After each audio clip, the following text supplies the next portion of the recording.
There are days in history that aren't just dates on a calendar. They're scars.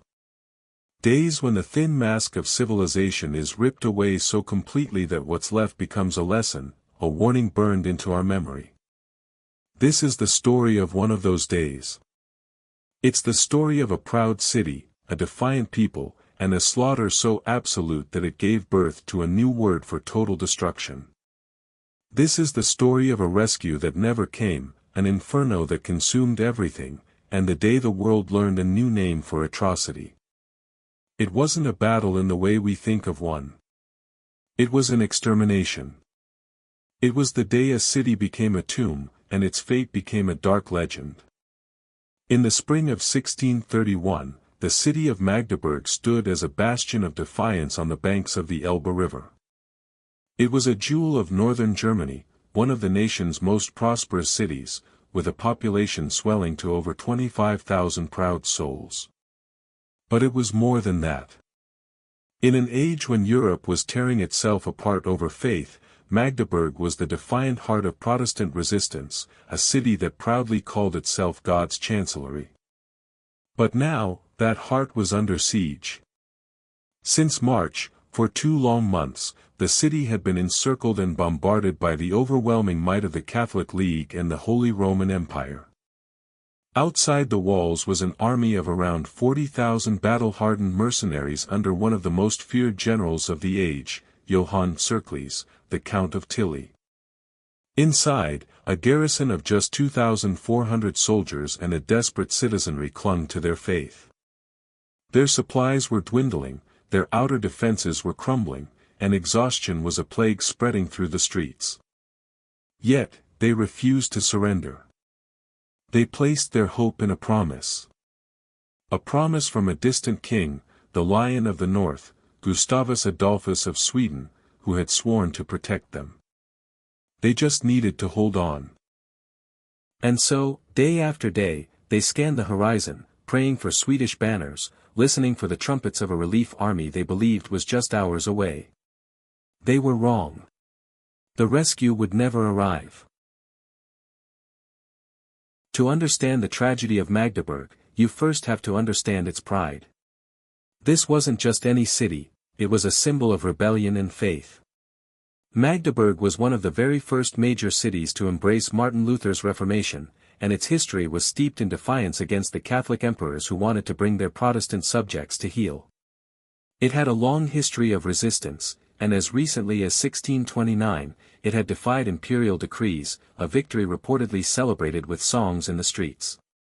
This stubborn pride was now at the center of the 30 Years' War, a brutal conflict that had been raging for over a decade. It was a tangled web of religious fury and political ambition. At its core, it was a struggle between the Catholic Holy Roman Emperor, Ferdinand II, who sought to impose his faith by force, and the Protestant princes of Germany fighting for their beliefs. In 1629, the emperor issued the Edict of Restitution, a decree designed to reclaim Catholic Church properties from Protestants.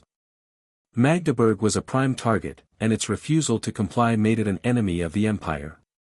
When the Swedish king, Gustavus Adolphus, a devout Lutheran, landed his army in Germany in 1630, the Protestant cause found its champion. Magdeburg eagerly proclaimed its loyalty to the Swedes, effectively painting a target on its own back. To the Catholic forces, the city wasn't just a military objective, it was a nest of heresy that had to be extinguished as an example. General Tilly, a Flemish mercenary known as the Monk in Armor, was the man for the job. He was a ruthless and effective commander with a long string of victories. The siege began in earnest on March 20, 1631. Tilly initially put his aggressive subordinate, Field Marshal Pappenheim, in command. Pappenheim's forces systematically choked the life out of the city, capturing its outer fortifications one by one. The city's defenders, led by a Swedish commander named Dietrich von Falkenberg, fought back with desperate courage. Falkenberg's presence only reinforced the city's hope for Swedish relief. Inside the walls, life became a living hell. The constant thunder of artillery, the scarcity of food, the ever-present fear, it wore everyone down. Factions grew within the city. Some argued for surrender, seeing the hopelessness of it all. Others, fired by passionate sermons and the leadership of Falkenberg, insisted on holding out. It said that at a critical moment, Falkenberg assured the city council that a Swedish relief army was imminent, a statement that, whether a desperate hope or a deliberate lie, sealed the city's fate.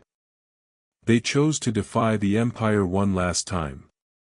From the ramparts, citizens allegedly hurled insults at the besieging army, their pride hardening into fatal defiance. Tilly, having returned with reinforcements, demanded unconditional surrender. The city refused. The stage was set. The morning of May 20, 1631, dawned with an eerie calm. The password for the city guards that night, according to some accounts, had been Angel, a bitter irony for what was to come. Many in the city believed a truce was being negotiated. At 4 a.m., the city council was in a frantic, last-minute debate. Many now believed surrender was the only option. Falkenberg argued desperately to hold on, insisting relief was just hours away. It was too late. At around 7 a.m., the assault began. Under the cover of heavy artillery fire, the Imperial army surged forward. The attack was a storm of shocking speed. The exhausted defenders were overwhelmed. Within 2 hours, the walls were breached.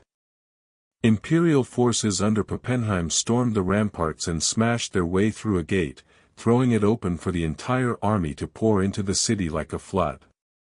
The city's commander, Dietrich von Falkenberg, was shot and killed in the chaos, and with his death, the last bit of organized defense collapsed. What followed wasn't war. It was a descent into savagery. The disciplined siege instantly dissolved into a chaotic, unrestrained orgy of violence. The imperial soldiers, many of them unpaid mercenaries, were unleashed upon the city with the implicit promise of plunder. Embittered by the long siege and insults from the walls, their fury was compounded by a deep-seated hatred for the Protestant heretics. Eyewitness accounts, many recorded by the councilman and survivor Otto von Guericke, paint a picture of unimaginable horror. As Guericke wrote, there was naught but beating and burning, plundering, torture, and murder. No one was spared, not the innocence of childhood nor the helplessness of old age. Wives were brutalized in front of their husbands, daughters before their parents. The soldiers' primary motivation was loot. They'd storm a house, and if the owner had valuables, they might be granted a temporary reprieve, until the next group of soldiers arrived. When the valuables ran out, the real torture began. People were tormented and killed in an effort to extract any hidden wealth. The atrocity earned a grim, cynical nickname, the Magdeburger Hochzeit, or the Magdeburg Wedding.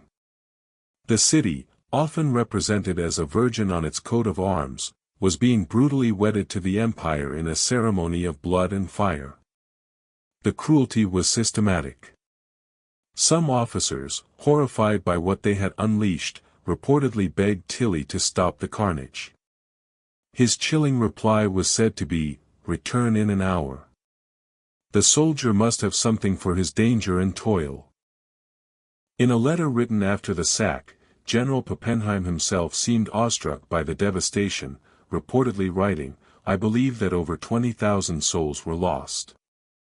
It is certain that no more terrible work in divine punishment has been seen since the destruction of Jerusalem. All of our soldiers became rich. God with us." The Magdeburg Wedding was a consummation of hatred, and the worst was yet to come. As the slaughter unfolded, a new horror was unleashed: fire. How the blaze started is still debated. Some accounts suggest imperial forces set fires to flush out defenders. Others claim the defenders themselves started them to deny the enemy their prize. Still others believe it was just an accident in the chaos of battle. But the origin of the fire mattered little. Fanned by a strong wind, the flames spread with terrifying speed. By 10 a.m., the city was becoming an inferno. The fire leaped from rooftop to rooftop, consuming the city's timber-framed houses. The narrow medieval streets became tunnels of flame and suffocating smoke. The crackle of burning timber mixed with the sounds of unspeakable human agony. For the thousands of civilians still hiding, it was the ultimate trap. They were caught between the swords of the soldiers and the encroaching fire. Those who fled their burning houses were often cut down. Those who stayed inside were burned alive. The heat grew so intense that it was said to have melted church bells. The air became thick with the smell of burning wood and burning flesh. One eyewitness described charred corpses burned so black it was impossible to tell if they were male or female. The fire raged for the entire day. By nightfall, the once great city of Magdeburg was little more than a mountain of glowing embers and scorched stone. The blaze was so total it forced the imperial soldiers to flee the very city they were looting. An estimated 90% of the city was destroyed. Of roughly 1,900 buildings, only a handful, including the stone cathedral, remained standing. Thousands of bodies littered the streets, many burned beyond recognition. Otto von Guericke wrote of the living crawling out from under the dead, of children crying for their parents, and of the ghastly sight of infants still trying to nurse at the breasts of their lifeless mothers. For days, the work of clearing the city began. To prevent disease, some 6,000 bodies were unceremoniously thrown into the Elbe River. Many more were simply gone, their ashes mixed with the dust of their homes. The sack of Magdeburg was more than a military conquest, it was a message. The unrestrained brutality was intended as a horrific warning to any other Protestant city that dared defy the emperor. News of the annihilation spread like wildfire across Europe, carried by pamphlets and newsletters detailing the horrors in graphic detail. Catholic powers celebrated it as divine judgment. For Protestants, it was a moment of unparalleled shock and outrage. The destruction was so absolute it required a new word. The event gave birth to the term Magdeburgisieren, or to Magdeburgize. For decades, this verb entered the German language as a synonym for total annihilation, to wipe something off the face of the earth. The atrocity also spawned a series of dark, ironic phrases. Magdeburg mercy and Magdeburg quarter became Protestant slang for no mercy at all. The psychological impact was profound. It helped galvanize Protestant resistance, pushing frightened German princes who had tried to remain neutral into an alliance with Sweden's King Gustavus Adolphus. The horror of Magdeburg helped convince them there could be no compromise with an emperor who would allow such an act. The war, already brutal, escalated in its savagery. The sack stands as one of the single worst massacres of the entire 30 Years' War. While exact numbers are impossible to know, most estimates suggest that of the city's population of around 25,000, roughly 20,000 were killed in a matter of hours. Some sources claim as few as 450 people survived. A once thriving metropolis was reduced to a ghost town. The name Magdeburg, once a symbol of proud defiance, was now a byword for a massacre so complete it had to invent its own vocabulary of horror. The 30 Years' War is filled with stories of brutality and resilience that have been all but forgotten. These were events that shaped the map of Europe and left scars that lasted for centuries. If you believe these histories deserve to be brought out of the archives and into the light, make sure you're subscribed and have notifications turned on, so you don't miss what's coming next. Section 5, The Aftermath and Legacy. In the days following the massacre, a hellish silence fell over the ruins. Count Tilly, the man who oversaw the destruction, finally ordered an end to the looting on May 24 and had a Catholic Mass celebrated in the spared cathedral, a bizarre act of piety in a landscape of his own making. The man blamed by many for his failure to act, King Gustavus Adolphus, was heavily criticized. He had promised protection, but his army was either too far or too cautious to intervene. He later tried to shift the blame, claiming the citizens hadn't been willing to pay for a proper defense, a bitter accusation that rang hollow in the face of 20,000 dead. But amidst the ashes, there were survivors. The most important chronicler of the event, Otto von Guericke, was one of them. He and his family survived the onslaught and dedicated themselves to the city that had been their home. He played a pivotal role in its eventual reconstruction, serving for decades as one of its mayors. But history remembers him for something else. In the years after the trauma, Guericke turned to science. He became a pioneering physicist, famous for inventing the vacuum pump and for his spectacular experiments with air pressure. The Magdeburg hemispheres that it's a remarkable testament to the human spirit that a man who witnessed the absolute depths of human cruelty would dedicate his life to the rational pursuit of knowledge.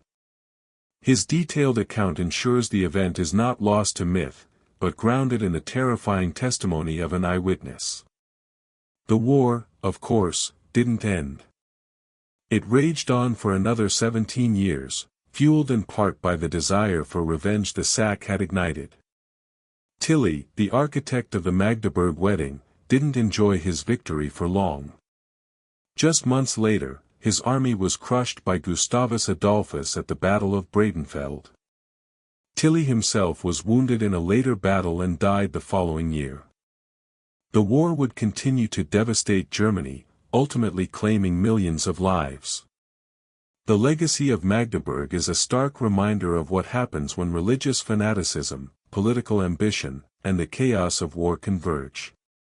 It's a reminder that behind the grand strategies of kings and generals lies human suffering on a scale that can be hard to comprehend. The name itself became a warning, historical shorthand for the ultimate atrocity. The story of Magdeburg didn't end in 1631. The city was slowly, painstakingly rebuilt.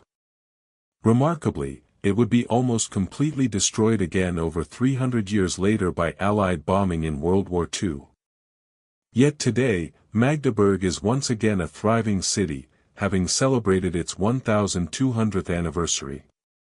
But the memory of that day in May 1631 endures. It's a story etched not just in history books, but in language itself.